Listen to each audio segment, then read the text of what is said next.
So the reason why I wanted to make this video now and not earlier is I wanted to give it a few staging onslaught cycles before forming my opinion, and I really wanted to get a decent sample size on how difficult the new content was going to be, how difficult the 3 staging onslaught bosses were going to be for your account to do, and as well as just a general sample size on how that coincides with how they are developing and releasing characters these days. So the first thing that is most important in this video is, how do I define power creep? And I know a lot of people would say power creep is when new characters and new teams do more DPS than old teams, but personally I don't agree with that definition. For me, power creep is a bit like that, but also more importantly, I think the game needs to release harder content with either inflated HP or more specific mechanics, and that you could say gradually fill up the water in the pot or the sink or the swimming pool, and over time that is steadily drowning you out if you aren't also able to keep up constantly putting the latest stuff. It's drowning you out from playing your old teams, and Genshin was amazing for this. As we all know, for maybe the first 3 years, like all the way into Sumeru, some of the strongest supports and teams were teams from very early on, and a lot of these early DPSs were very strong, especially if you start getting into very skilled gameplay and speedrunning. But it was very clever what they did, because once you get into stuff from Inazuma, a lot of these characters were very popular and people pulled these characters and they felt strong, especially when you get into Sumeru. Now this was amazing because it's almost like a placebo with what they did with Dendro stuff. Dendro stuff felt like it was stronger and it was pretty popular. However, a lot of people were still playing their old DPSs and doing perfectly fine, and the endgame content was very relaxed. You could play whatever you wanted. I know from someone speaking from experience of doing viewer help all the time, helping loads and loads of accounts. So for me, as someone who has been doing the endgame in Genshin, and I've been pushing myself to the limit, trying to get Dire on every single clear. But not only that, I also play Star Rail as a free-to-play account, and I've got a pretty good record here, 9 out of 9 and then 2 out of 3.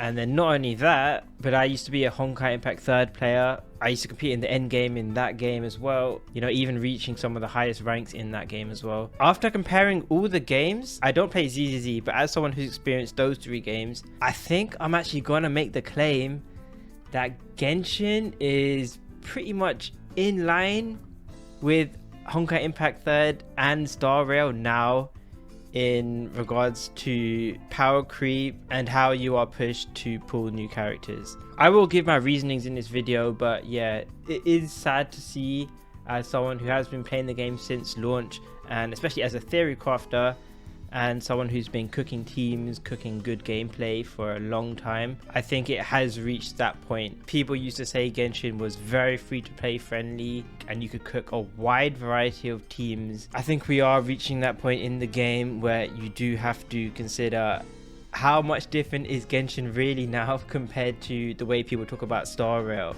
and how Star Rail is very tough unless you pull for the new characters. And what really makes it crazy is the elephant in the room. Genshin and Star Rail as well, they're not PvP games. Unlike Honkai Impact, where you were competing against other players for your scores, you know when you were playing Honkai Impact 3rd what you were getting into.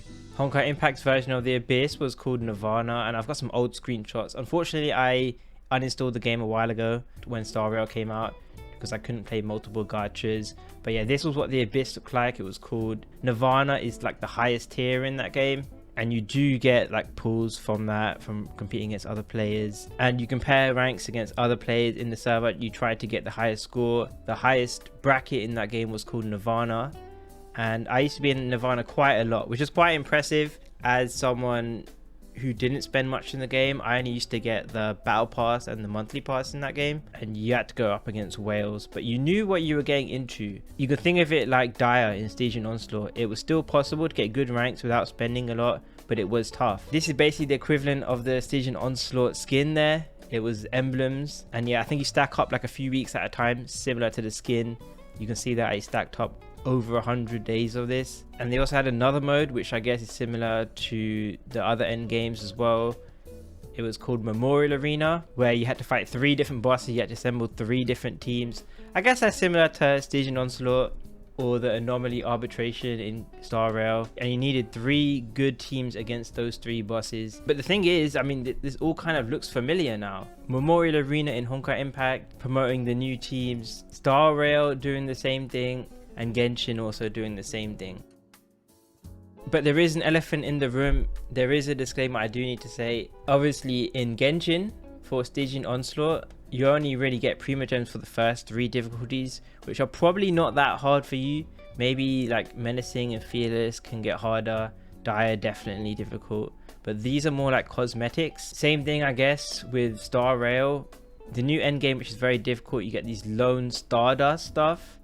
That is the main material. And this just allows you to buy like cosmetics from the shop. It's not that important. Just like Genshin though, you get stuff for re-rolling and getting better builds for your characters. Genshin also gives us with the dust. Plus Dire specifically, this is strictly just the weapon skin. Like you could technically just stop at Fearless and you basically lose nothing. So if you ignore Dire, a lot of what I say may not apply. Just like I'm free to play in Star Rail, and getting this final star in King of Czech requires way more investment than getting all these other stars. However, I do have to say, I play the game a lot. You could say I'm one of the better players. I also invest a lot. So if I'm a Dire gamer, to a certain degree, it's all relative. So if you have less investment, if you spend less time getting good at the game, even if stuff like Fearless or Menacing isn't as hard, if you have all this less damage than me, then this can still be quite hard for you. So to a certain degree, even if you don't care about Dire, what I'm saying can still apply. Plus, on top of that, I do have to stick up for Honkai Impact, because even though we always talk about Honkai Impact in terms of it being the pay-to-win PvP Hoyo game, the thing is, pulling characters, pulling for gear and building your characters, you will know that that was only relevant if you care about the PvP. Like, you're getting very little crystals in the game, and even then the crystals were only really for the PvP. As you guys might know if you've tried it, a lot of people only really play Honkai Impact for the story or the events, and the story and the events, you don't require any pulls at all. They'll give you trial characters. In fact, the main popularity for Honkai Impact probably is people playing the story. The events are amazing in that game too. So honestly, the combat and the pulling is probably the least important part of that game. It's more of like a feedback loop. Like if you want to do the PvP, then you'll pull the teams and then you get some extra pulls to build your teams and to play the PvP even more. So although Genshin still doesn't have PvP, so you are getting pressured from that angle to do well in the end game. Again, I don't think the differences are that far nowadays. Mostly about Stygian Onslaught and the new difficulties in Imaginarium Theatre. So what is my impression of Stygian Onslaught after 3 cycles now? I have managed to do Dire the first time, the second time, and the third time. I'm actually pretty close to doing Dire. I just resetted my runs here, but I'm just like 5% damage off from being able to do this boss with Skirk. But the thing about Stygian Onslaught is that it's honestly kind of frustrating because it's not all bad. In fact, some stuff I actually really like. For example, the first Stygian Onslaught. I think what they did with the Lava Dragon was amazing. You can even see in the description, it promotes you to play burning teams. However, as you guys will know, there was probably like 10 different types of playstyles that you could tackle this boss in. And that was because this boss was quite interesting. You had to spam a lot of pyro hits, and then it went into its down state where it just took a ton of damage, and then you can have your big damage window. I really actually like this boss, and I thought this was a good sign of things to come. Then there was the Talpa, which was a bit mixed. The issue with the Talpa is that it had such a high DPS check because I think it was balanced around Moika, that in that way it did push you to play mostly Moika teams. But I did like the mechanics around the Talpa because they made the minions more important and they added the whole shield phase. I think that was a very cool mechanic. So although the HP thresholds were very tight and there was power creep in regards to that, the one issue in the first season of Stygian Onslaught was the automaton, because this boss here basically you needed to play cryo teams, more specifically freeze teams, more specifically Escoffier Skirk teams. And once you were playing a team like this, you didn't really even get damaged by the boss. The boss was just a massive HP sponge, whereas if you weren't playing a cryo DPS, the HP sponge was even crazier.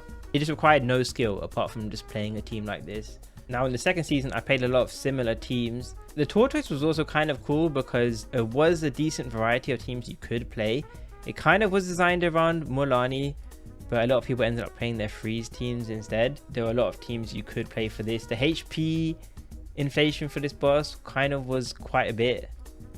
Even though I managed to do it like without much investment on my Auroran, it still was kind of balanced around my weaker teams, I guess. The Cactus boss though, as you can see here, I managed to clear it without enough effort, but I wouldn't say that was easy. This boss definitely did push you towards getting enough effort. However, I think Hoyo realized that it was a bit too easy to fight this boss. This boss needed Electro Charge, but a lot of people were just using Inefa and then 3 random teammates. The DPS requirement if you had Inefa was so low that people were doing it with 4-star taser teams. But then if you look at the most recent boss, this has the same requirements. Compared to the Cactus, this boss here is so much harder. It's so annoying. You could take the same Inefa team that you managed to clear the Cactus with, you take it to this boss, and you might be way off. The way this boss is designed is pretty much to benefit Flints and almost no one else. For the most part, you're either clearing with Flints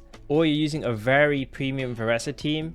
But my issue is that it is so blatantly in favor of Flints that it's actually frustrating. The way this boss works is, for a lot of accounts, a lot of players, you don't really have a chance because you can't even get to deal damage if you don't break its shield.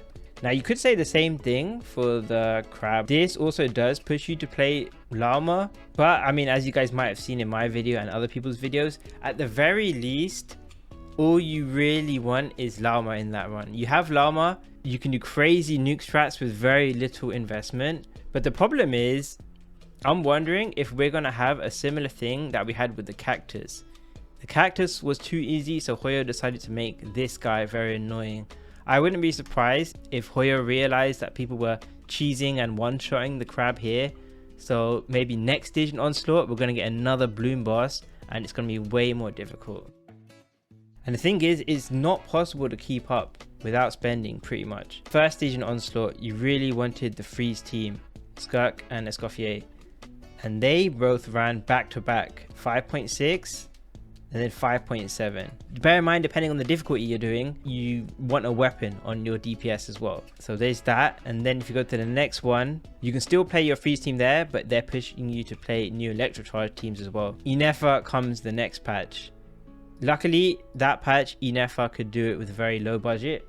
But then again, they're pushing you to play this guy, which requires a much higher invested Inefa, and most likely as well, a decently invested Flints, which again is the patch after. So it is basically impossible to sustain this, which means eventually you're going to be inconsistently dropping in and out of ranks. That's just the reality. One patch you'll do Dire, another patch you'll do Fearless, then maybe Dire again, then Fearless. If you're lower investment than me, maybe sometimes you're doing Fearless, sometimes you're doing Menacing, Fearless, Menacing. And the thing is, again, that reminds me of Honkai Impact. You know, Honkai Impact, if you weren't regularly pulling for every single banner, sometimes you'll be in Nirvana, other times you'll be in Red Lotus, Nirvana, Red Lotus. If you're looking at Star Rail now, maybe now you're able to do well against this boss because you have the new Evernight team or the new Castoris team. But maybe next patch you're gonna go down some stars. Again, the only differences with these games is Honkai Impact is a PvP game. But the other issue, and why I'm happy that I waited,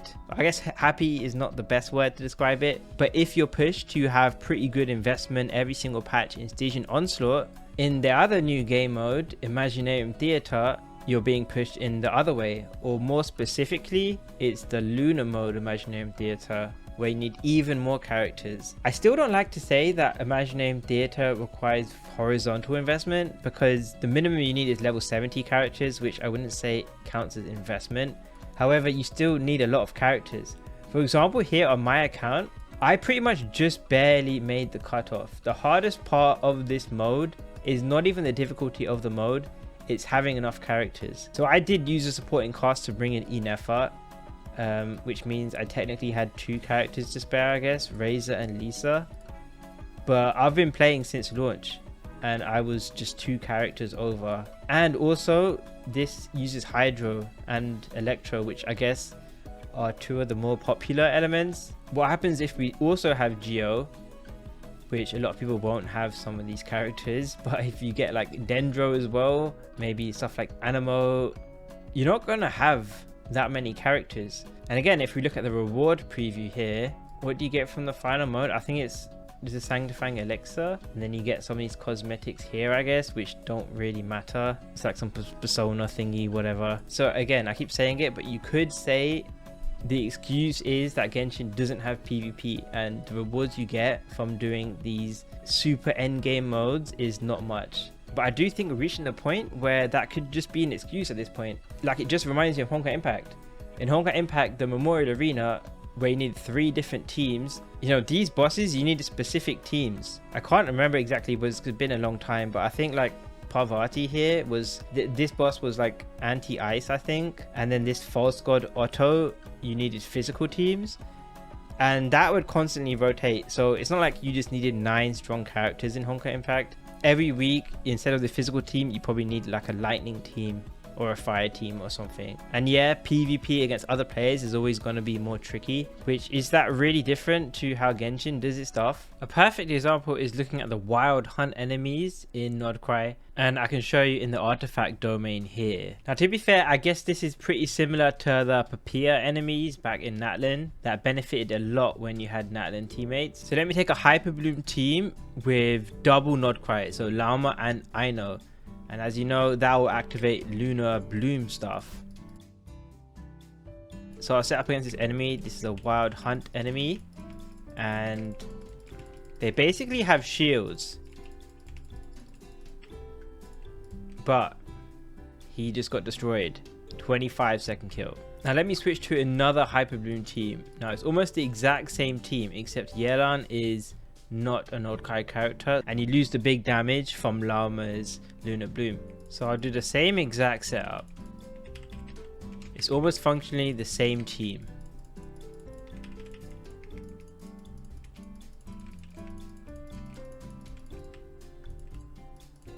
Except now I lost that big Lunar Bloom damage, and I'm basically having to kill it twice. Look at that. Look how much longer that takes. And again, this is just me showing that it's not just about the characters getting stronger and the DPS getting stronger, but instead I see it as power creep when it's more manipulative content and it stresses you into thinking you need the newest characters. And when it gets to the point like that where you're basically doing double damage if you have the latest Nordgrad characters, and it's not even about DPS, it's just straight up, you know, like a racist passive or whatever you want to call it, that's what gets ridiculous. And like, what do you expect when enemies like this will start hitting Stygian Onslaught and start hitting Imaginarium Theater? Look, you probably didn't think about that, but maybe you have the required elements for Imaginarium Theater with old characters. But what happens if they put Nordcry enemies, like the Wild Hunt enemies, in the theater, and all of a sudden, what if now you need to build your 32 character roster, but you needed Nordcry characters as well now? At least with Natlan and the Papia enemies, you could still have fast attacking teammates, like a Chlorine attacks fast. But at least for the rest of the content, you wouldn't feel that stress from needing Natlan teammates to tackle Papia content. But if it's like this, and these Wild Hunt enemies basically get a second health bar, then that is like upping the ante. You see, Flint and Yelan are on banner, and before all this power creep stuff, you know, Yelan was very popular and a lot of people were getting her. And of course, you know, if you don't care about min-maxing endgame, you can still get her. But there is a lot of FOMO pressure to pull for Flints. But the thing is, it's not even just you get Flints and you win versus this boss. You need a well-invested Flints. The minimum I've seen a Flints clear this final boss is a 2-cost Flints. So Flints and Inefa. You don't need his weapons, but you needed those two. So Flints does seem like the investment they're trying to push you to. But at the same time, the content is changing every patch. Flints might seem like the correct investment if you care about the meta, but the Flint's shield could be over very soon. maybe he'll still be good for Boss's next patch, but the patch after, who knows? I mean, Skirt came out here, and the patch after Skirt came out, was this really a Skirk boss? Not really. And is this a Skirk boss? Definitely not. Which brings me to the final discussion. So if there's more pressure, are they actually giving us more pulls in return? So this is the Genshin bookkeeping spreadsheet, which someone has very graciously, Sectoid Folder has very graciously been keeping track since 1.0, which is crazy. These are the primo gems you can get per patch from commissions and the free battle pass, the endgame content, the shop, events, permanent content, and the Apollo gems and stuff. I think it's pretty consistently around the 80 mark. It does say here for the end game, so if you are worried about Stygian and Theater, maybe you're getting 3 more pulls per patch. But I mean, the general trend is the same, but the new end game modes came out towards the end of this, so I can't really say. But yeah, in general, this doesn't really seem to be going up. There also used to be a lot of people doing 4-star only stuff with Abyss that was very popular for years. And you can ask all of them, like over time it's getting less and less realistic. Same thing as with Star Rail, less and less possible to do it with 4 stars. In fact, Star Rail barely even has 4 stars. But yeah, this is just my opinion. I mean, you let me know if you agree. The thing is, I was hesitant on making a video like this because from my experience, a lot of people who make videos like this, they do come across as like doom posters who have no idea what they're talking about. Maybe they don't even play Genshin. A lot of these guys are just looking for drama to farm, which is again why I did want to give it a few patches to just really see how things were shaping up. And yeah, for me, as someone who has been playing Genshin since launch, has been doing theory crafting and a lot of gameplay stuff, maybe this comes across less doom posty and more of just my opinion on the state of the game. And yeah, I still enjoy playing the game.